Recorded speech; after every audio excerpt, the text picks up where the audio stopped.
My sister sold our mother's house 3 days before the funeral. I found out because a stranger was measuring the kitchen windows. He stood beside the sink with a silver tape measure stretched across the frame, while my mother's coffee cup was still sitting in the dish rack. For one confused second, I thought he worked for the funeral home. Grief makes stupid ideas feel reasonable. Then he smiled and said, "You must be Dana. Congratulations. It's a beautiful property." I looked at him. "Congratulations for what?" His smile weakened. Behind him, the kitchen looked almost exactly the way it had when I was 12.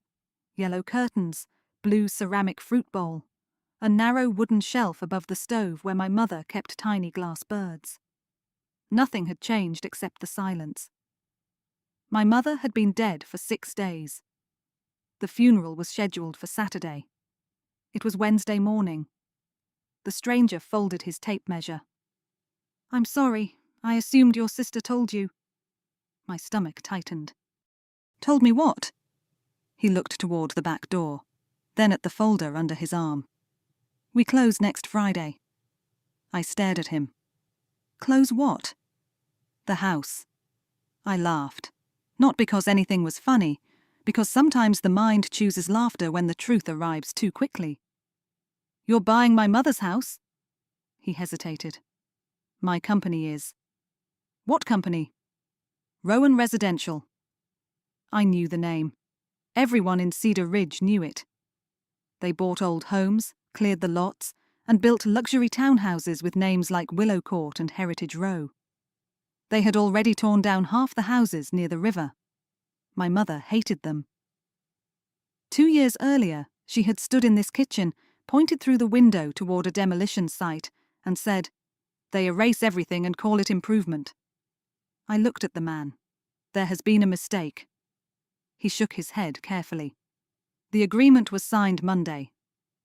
Monday. My mother had been dead less than 48 hours. I turned toward the hallway. "Lydia!" My voice hit the walls. The stranger stepped back. A few seconds later, my older sister appeared at the top of the stairs. She wore black pants and one of our mother's grey cardigans. That hurt more than I expected. Lydia had always borrowed things without asking: sweaters, jewelry, money, patience. But seeing her wearing that cardigan made me feel as though she had started dividing our mother before we had even buried her. She came downstairs slowly. "Dinah, you sold the house." Her eyes moved toward the stranger. "I told you not to come until noon." He cleared his throat. "I can wait outside." "No," I said. "Stay." Lydia closed her eyes. "Donna, not now. Apparently now is exactly when we make decisions." The man picked up his folder. "I really should give you privacy." I stepped away from the door. He left without looking at either of us. The moment the back door closed, I turned to my sister. "You sold Mom's house." "Yes." "Before the funeral." "Yes." "Without telling me." "I was going to tell you." "When?" "After we finished the arrangements. You accepted an offer 2 days after she died." "I had reasons."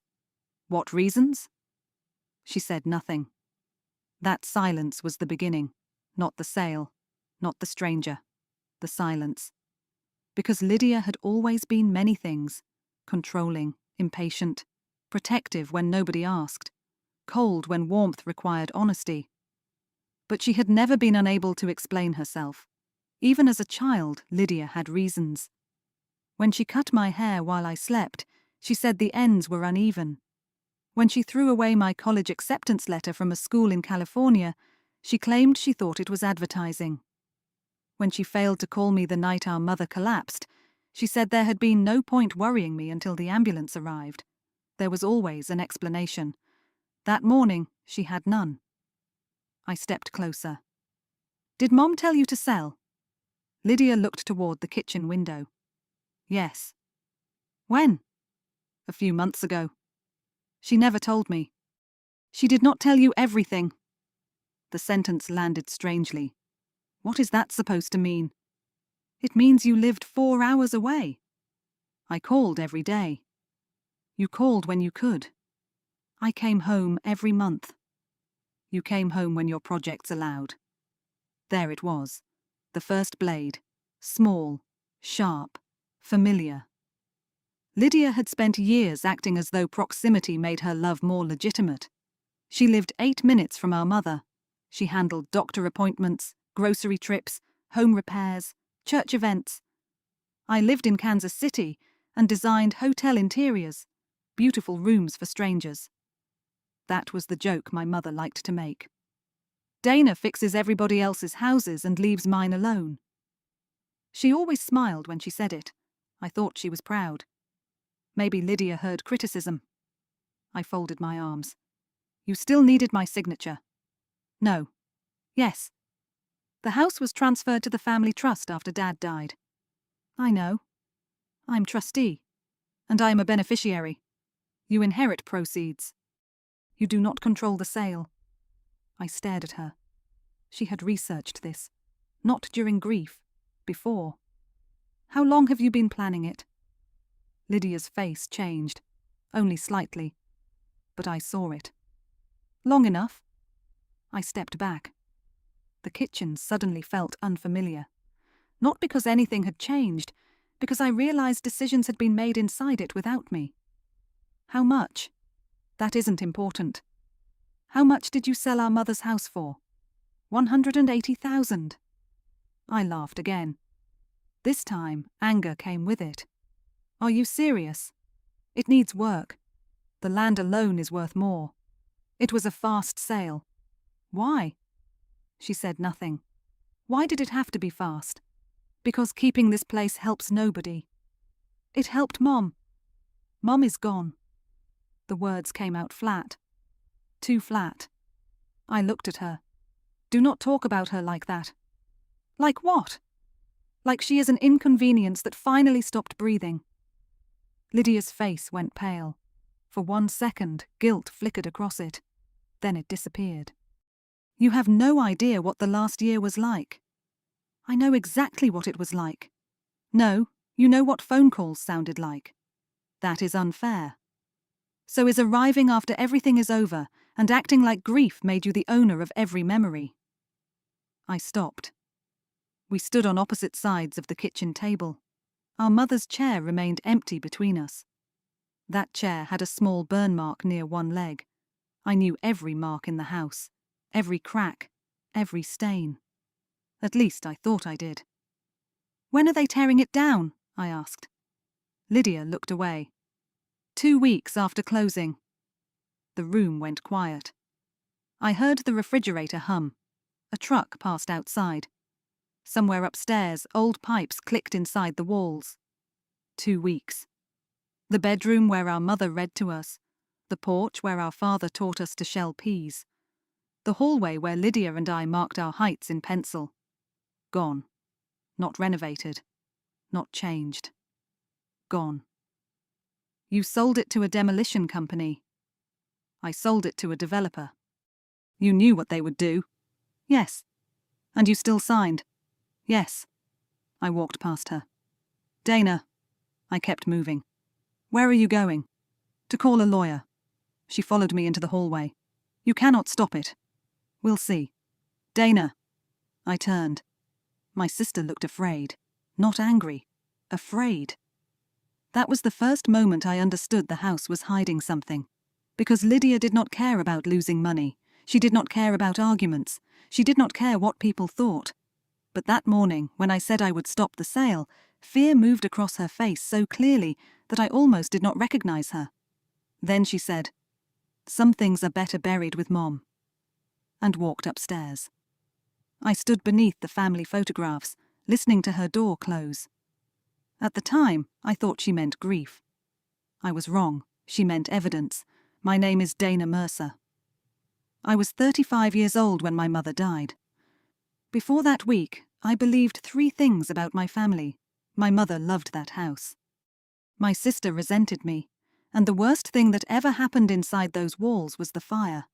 Only one of those things was completely true. The fire happened when I was 7. I remembered smoke, heat, a hand dragging me across the floor, my mother screaming, and a girl named Caroline standing in the yard while firefighters ran past her. Caroline was 16. She had lived with us for 9 months. My parents were temporary foster caregivers. They never planned to adopt. At least, that was what my mother told people later. Caroline had dark, curly hair and a habit of drawing tiny birds in the corners of newspapers. I remembered her painting my fingernails blue. I remembered Lydia disliking her. I remembered my father telling Caroline she had one more chance after she came home late, and I remembered adults saying she had started the fire. Not directly. Adults rarely told children difficult things directly. They whispered in kitchens. They stopped talking when I entered rooms. They said words like troubled, unstable, dangerous. After the fire, Caroline disappeared. My mother told me she had gone somewhere better. I asked whether she would visit. Mum said, "No, sweetheart, some people leave because staying hurts everyone." I believed her. Children believe the people who tuck them into bed. The upstairs sewing room was where the fire began. Afterward, my parents rebuilt it. New walls, new floor, new window. My mother turned it into a sewing room and refused to discuss what happened there. Years passed. My father died when I was 24. Heart attack, fast, unfair. After that, the house became more important to Mom. She repainted the porch, replaced the roof, refinished the floors. Every birthday, every Thanksgiving, every Christmas happened there. "The house remembers us," she liked to say. I believed that too. Now Lydia wanted to tear it down, and I wanted to know why. The funeral was 2 days away. I spent Wednesday afternoon calling attorneys. The third one agreed to review the trust. His name was Martin Cole. He had represented families in Cedar Ridge for 27 years and sounded tired before I finished explaining. "Your sister has broad authority as trustee," he said. "Can I challenge the sale?" "You can challenge whether she acted in the beneficiary's best interests." "She sold below market value." "That helps." "To a developer our mother hated." "That does not." "She accepted the offer immediately after Mom died." "That looks bad." "She had already planned it." "That may matter." I sat on the floor of my childhood bedroom with papers spread around me. "What do I need?" "Evidence that your mother intended to keep the property." "She said it constantly." "Written evidence." "She wrote notes." "Find them." "She kept journals." "Find them." "She saved everything." "Then start looking." I thanked him. Before ending the call, he asked, "Ms. Mercer?" "Yes?" "Do you want the house?" The question annoyed me. "Of course." "That is not what I asked." I looked around. The pale green walls. The shelves my father built. The faded mark where a poster used to hang. I want it protected. "That may not be the same thing." "It is to me." He paused. "People sometimes fight over houses because they are easier to save than relationships." I ended the call. Then I started searching. My mother saved receipts in labeled boxes: medical, taxes, utilities, repairs. She organized the practical details of life because emotions frightened her. I began in the attic. Dust covered everything: Christmas decorations, old clothes, school projects, 3 broken lamps my mother insisted she would fix. Near the back wall, I found 6 storage boxes labeled house. Inside were invoices, roof repairs, electrical work, plumbing, paint. Most were ordinary. Then I found the first strange one. May 2007. Upstairs east room. Remove interior drywall. Reinforce framing. Replace insulation. Refinish wall. Cost $9,400. I frowned. The east room was the sewing room. Why had it needed new walls 10 years after the fire? I found another invoice. August 2012. Same room. Remove cabinetry. Repair interior wall. Install new built-in shelving. $11,000. Then another. October 2018. Water damage inspection. Interior wall opened, damage repaired, new drywall installed. That one had no total, only a handwritten note. Paid directly.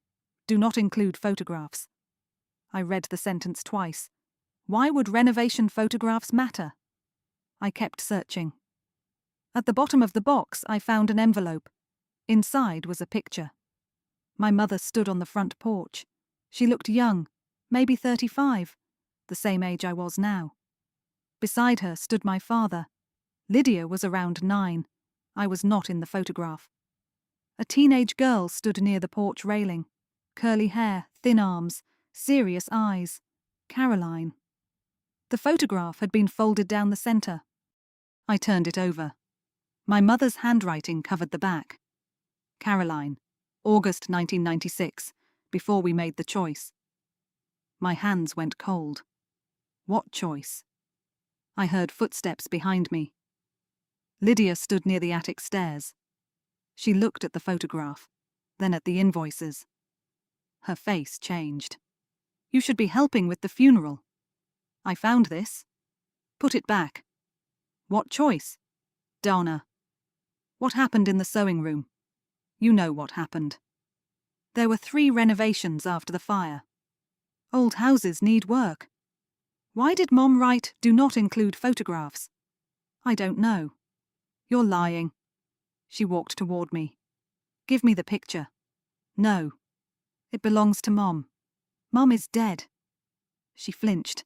I hated myself for saying it, but I kept holding the photograph. Why did you sell the house? I told you. No, you gave me words. You did not give me a reason. Her eyes moved toward the boxes. You always do this. Do what? Turn everything into a mystery because you cannot accept ordinary pain. My sister sold our mother's house before the funeral. That is not ordinary. She was sick. I know. You did not see the last months. You keep saying that. Because it is true. Then tell me. Lydia looked tired. Not normal tired. The kind that sits inside a person. She would wake up confused, Lydia said. She thought Dad was alive. Sometimes she thought you still lived here. Sometimes she would stand outside the sewing room and cry. My anger weakened. She never told me. She did not want you to know. Why? Because you were building your career. I would have come. She did not want you to. You decided that? She did. And you agreed? Yes. Of course. Do not make this about being excluded. You excluded me. I took care of her. And now you think that means you own her. The words hit hard. Lydia stared at me. For a second, I thought she might slap me. Instead, she said, You loved Mom as a memory. I loved her as work. Then she walked away. I sat in the attic alone. That sentence stayed with me. I hated it because part of it was true. The funeral happened Saturday. Rain fell all morning. The church smelled like wet coats and lilies. My mother had chosen her own hymns years earlier. She liked preparation. She disliked surprise. That became almost funny later. People filled every pew. Mom had taught 3rd grade for 29 years. Former students came, neighbors, church members, women from her quilting group. Everyone carried a different version of her. Patient, funny, strict, generous, quiet. Nobody mentioned secrets. During the service, Lydia sat beside me. We did not touch. When the pastor asked us to stand, she held my elbow. Instinct. Then let go. Afterward, people gathered in the church hall. They hugged us, shared stories, brought food. An older woman named Mrs. Keller held my hands. Your mother saved my daughter, she said. I smiled politely. She talked her into staying in school. That sounds like Mom. She believed children were more than their worst decisions. The words followed me. More than their worst decisions. Across the room, Lydia watched me. Her face looked strange. Then she turned away. Later, I overheard her speaking with Eric. Closing cannot move, he said. It has to. Dana hired a lawyer. I know. She found the invoices. Silence. Then Lydia said, Then we clear the room before she finds anything else. I stopped breathing. They moved away before I could hear more. Clear the room, not sell, not pack. Clear. That night, I waited until Lydia left. Then I went upstairs. The sewing room door was locked. It had never been locked before. I tried the handle again. Nothing. I searched the hallway cabinet for keys. No key. Then I remembered the photograph. My mother had framed dozens of pictures along the staircase. One frame had always hung crooked. I used to fix it every visit. Mum always moved it back. I walked downstairs. The crooked frame showed Lydia and me at the lake. I lifted it. Behind the frame was a small brass key taped to the wall.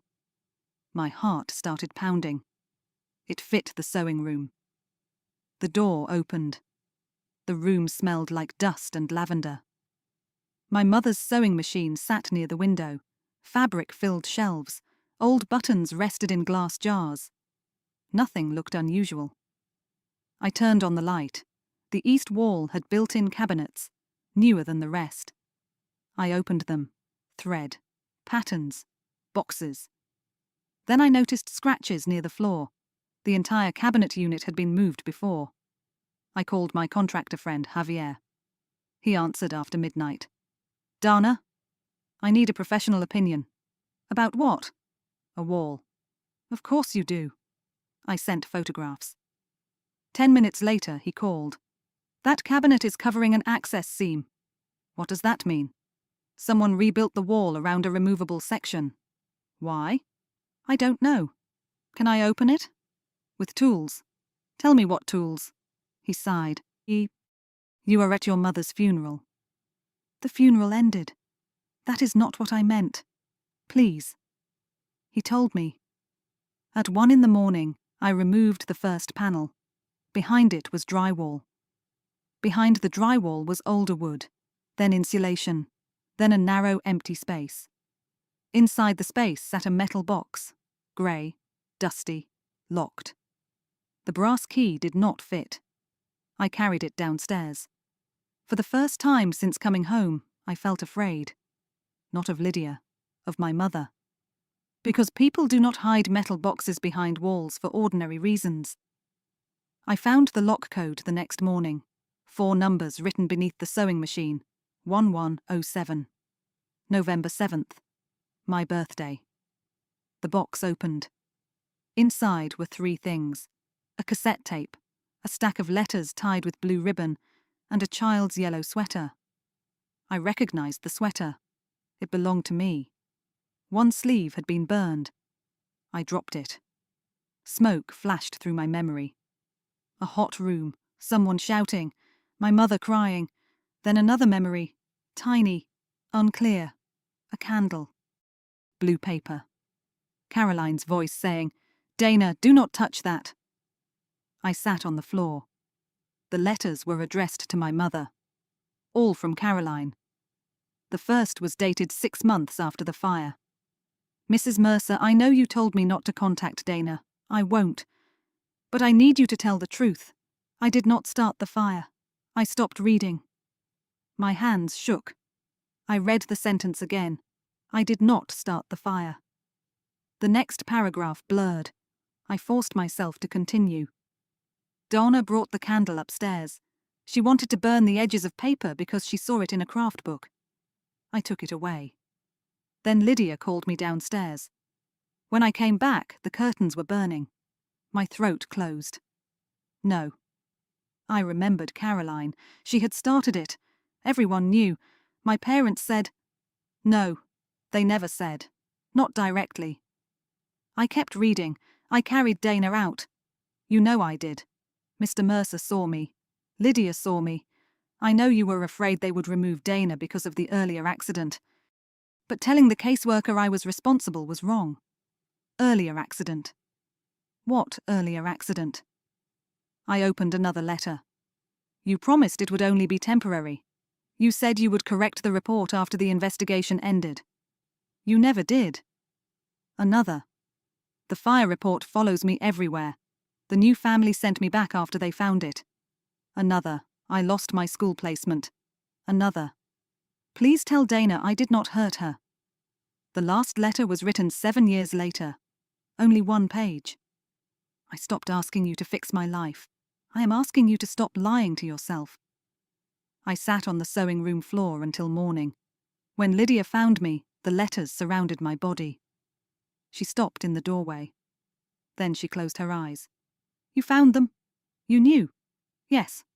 1 word, no denial, no confusion. Yes. I stood. You knew Caroline did not start the fire? Yes. How long? Since that night. You were there? Yes. Tell me. Dana. Tell me.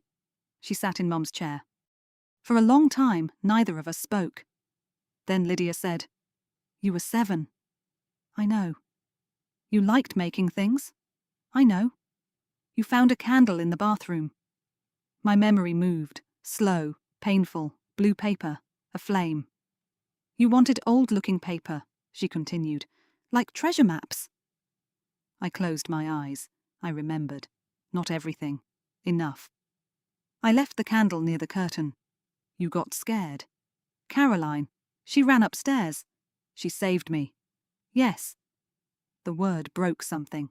Not loudly. Quietly. Like a beam cracking inside a house. She carried you down, Lydia said. Her hands were burned. Dad saw. Then why did they blame her? They panicked. About what? Lydia looked at the yellow sweater. 3 months earlier, you wandered away from school. I remembered that. Barely. I walked home. You crossed the highway. I was 7. Someone reported Mom. I stared at her.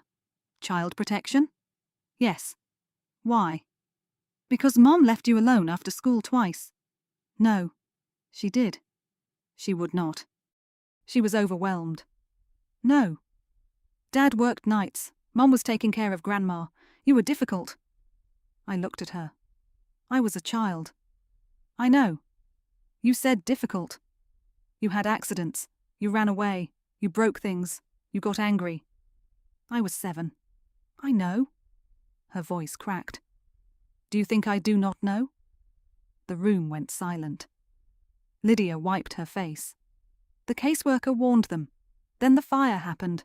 Mom believed they would remove you. So she blamed Caroline. She did not say Caroline started it. Then what did she say? That Caroline had been supervising you.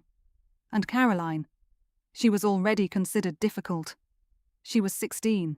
I know. You let them. I was 11. The anger inside me stopped. Not disappeared. Stopped. Because Lydia had been 11. Old enough to remember. Too young to control anything. What did you tell them? The truth at first.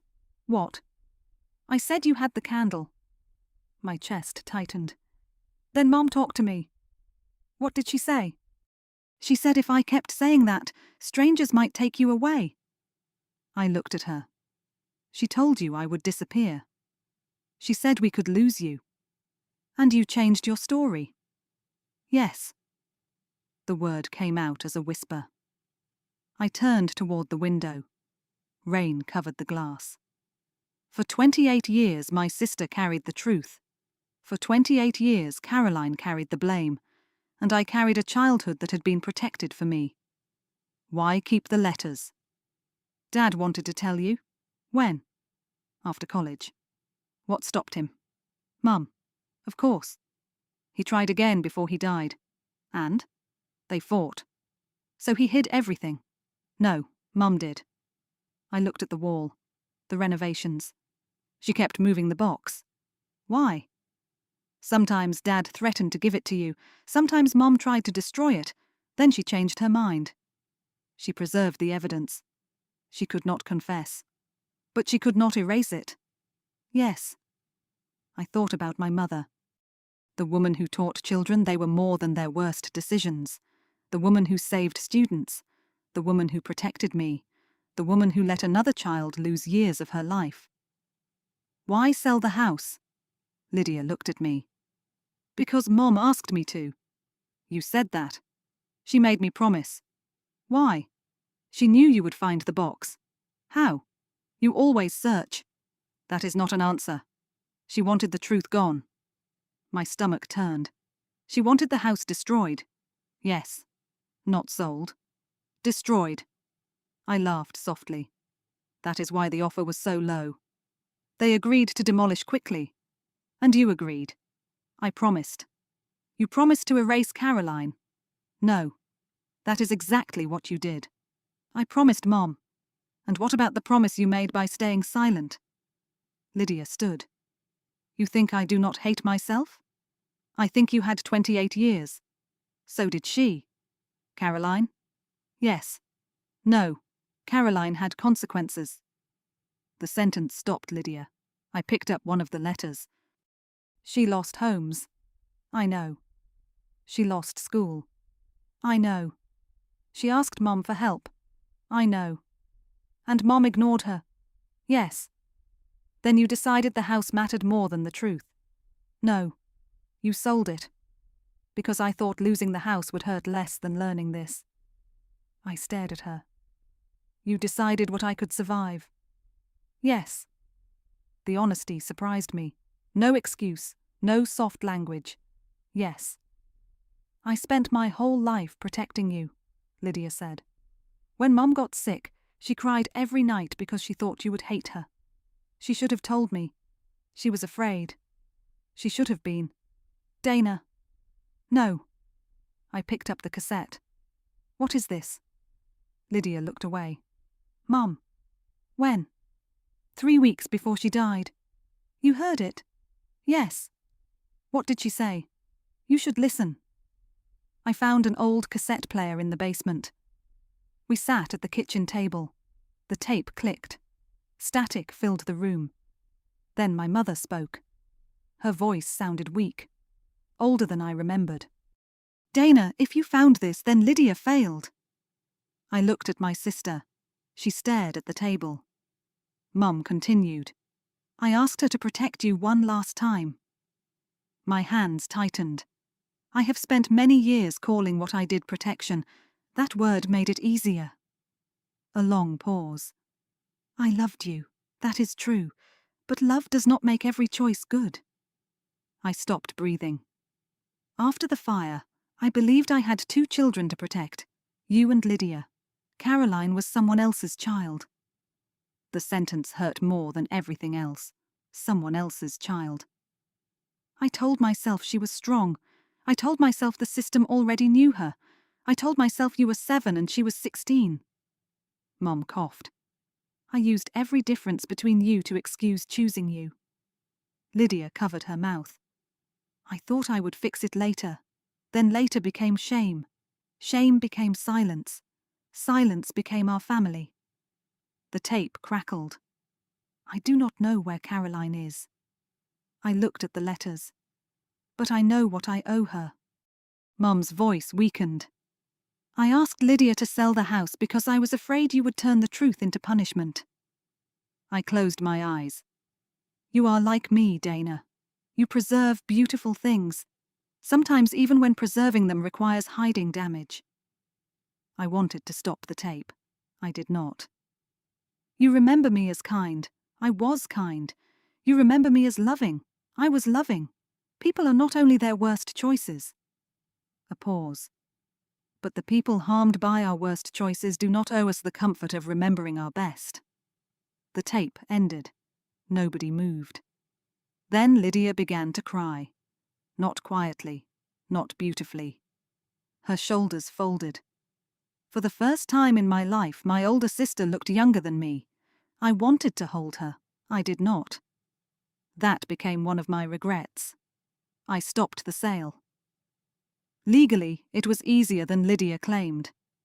The developer had pressured her into accepting below market value. The trust required independent valuation for sales beneath a certain threshold. Martin filed an emergency challenge. Rowan Residential withdrew rather than fight. For 2 days, I felt victorious. Then I realized I had saved a house built around a lie. People congratulated me. Neighbors said, "Your mother would be happy." I smiled because I did not know what else to do. Lydia moved out. She stopped answering calls. Eric told me she blamed herself for everything. I blamed her too. That was easier. Then I began searching for Caroline. It took 4 months. She had changed her last name, moved 5 times, worked in childcare, then bookkeeping. She lived in Tulsa. No social media, no public photographs. I wrote a letter, then deleted it. Wrote another, deleted that too. Finally, I sent 3 sentences. "My name is Dana Mercer. I found your letters. You told the truth." She answered 11 days later. "I know." That was all. I stared at those words. I know. No gratitude, no relief. She had known for 28 years. I was the one arriving late. I asked whether we could meet. She said no. I asked whether I could send the evidence needed to correct the old report. She agreed. The process took months. The record changed, but paper could not rebuild years. I offered money. She refused. I offered an apology. She wrote, "Apologies are for relationships. We do not have one." I cried after reading that, not because she was cruel, because she was right. The house remained empty for almost a year. I could not sell it. I could not live there. I kept repairing things: the roof, the porch, the kitchen windows. I restored everything except the sewing room. That room stayed open. The wall remained unfinished. Visitors asked why. I said, "Because some damage should remain visible." It sounded wise. Sometimes wisdom is only guilt wearing better clothes. Lydia and I did not speak for 14 months. Then one afternoon she came to the house. She looked thinner, older. She stood on the porch. "I heard you are turning it into something." "I am." "What?" "A transition home." "For who?" "Teen girls leaving foster care." She looked towards the upstairs window. "Caroline's idea?" "No." "Does she know?" "Yes." "Does she approve?" She said it was not her responsibility to approve my guilt. Lydia almost smiled. "That sounds fair." We stood in silence. Then she asked, "Will you name it after Mom?" "No." She nodded. "Good." That surprised me. "I thought you would be angry. I spent too long defending her. She was our mother." "I know. She loved us." "I know. She did terrible harm." "I know." We looked at each other. For once, neither of us tried to make the truth smaller. The house opened the following spring. We called it Lantern House. Not because of the fire, because Caroline once drew tiny birds beside lanterns in the margins of old newspapers. I remembered that years later. The first 3 residents arrived in April. One girl painted her room purple. Another refused to unpack for 2 weeks. The youngest kept food beneath her bed because she did not believe meals would continue. I visited every Friday. Lydia never came. Not at first. Then one evening I found her in the kitchen repairing a cabinet hinge. She did not explain. Neither did I. We were not healed. People use that word too easily. We were learning how to stand near the truth without running. That was enough. 2 years after Mom died, Caroline agreed to meet me. Only once. A coffee shop in Tulsa. She was 44. Her hair was shorter. Her eyes were exactly the same. I recognized her immediately. She looked at me for a long time, then said, "You look like Evelyn." I almost apologized. Instead, I said, "I know." We sat. I told her about the house. She listened. I told her the report had been corrected. She nodded. I told her I remembered the candle. Her face changed. "I wish I had remembered earlier. You were 7. That did not protect you." "No." I looked down. "I am sorry." She stirred her coffee. "I believe you." The words hurt. Not forgiveness, belief. I asked, "Did you hate me?" She thought about it. "No." "Why?" You were a child. Did you hate Mom? Yes. The answer came quickly. Then she added, and sometimes I missed her. That was the hardest truth. People can miss those who harmed them. Love does not disappear simply because it becomes inconvenient. Before leaving, Caroline placed something on the table. A folded piece of blue paper. The edges were darkened, not burned, coloured carefully with brown pencil. A treasure map, she said. I opened it. A child had drawn a house. 2 girls stood outside, one tall, one small. Above them, a crooked bird flew toward the sun. You made this? I asked. You did? I stared at the picture. On the bottom, in uneven childhood handwriting, were 4 words.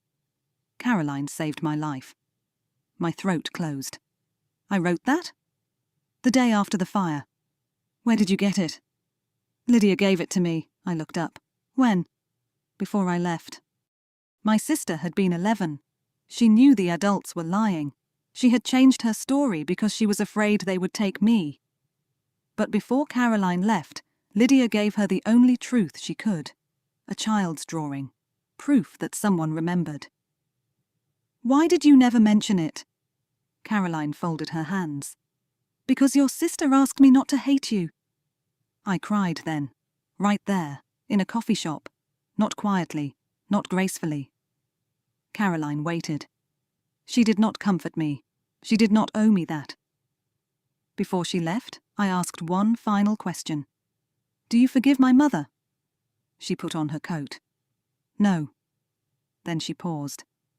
But I stopped carrying her and walked away. I still own the house, legally, but I no longer call it mine. 8 girls live there now. There are rules, meals, counselling, jobs, arguments, music too loud after midnight. The old sewing room became a library. We left part of the wall open behind glass. Inside is the grey metal box. Empty. The letters belong to Caroline now. She asked for them. Of course, I sent them. My mother's recording remains with me. I listened to it every week at first, then every month, now only once a year. On the anniversary of the fire. Lydia joins me sometimes. We sit in the kitchen. We drink coffee from Mum's old cups. We remember her. Not as a saint, not as a monster, as a woman who loved her children and sacrificed someone else's, as a mother who saved me, as a person who should have told the truth. Both can exist. That is the part nobody teaches children. A house can be a home and evidence. A mother can be loving and wrong. A sister can betray you while trying to protect you, and saving something does not always mean keeping it unchanged. The last time Lydia and I listened to Mum's tape, she asked, "Do you regret stopping the sale?" I looked toward the upstairs room. Voices moved through the house. A girl laughed. Someone dropped a plate. Music played behind a closed door. No, I said. Then I thought about the version of my childhood that disappeared. The mother I lost twice, the sister I almost lost forever, and the woman who had to survive because my family chose me.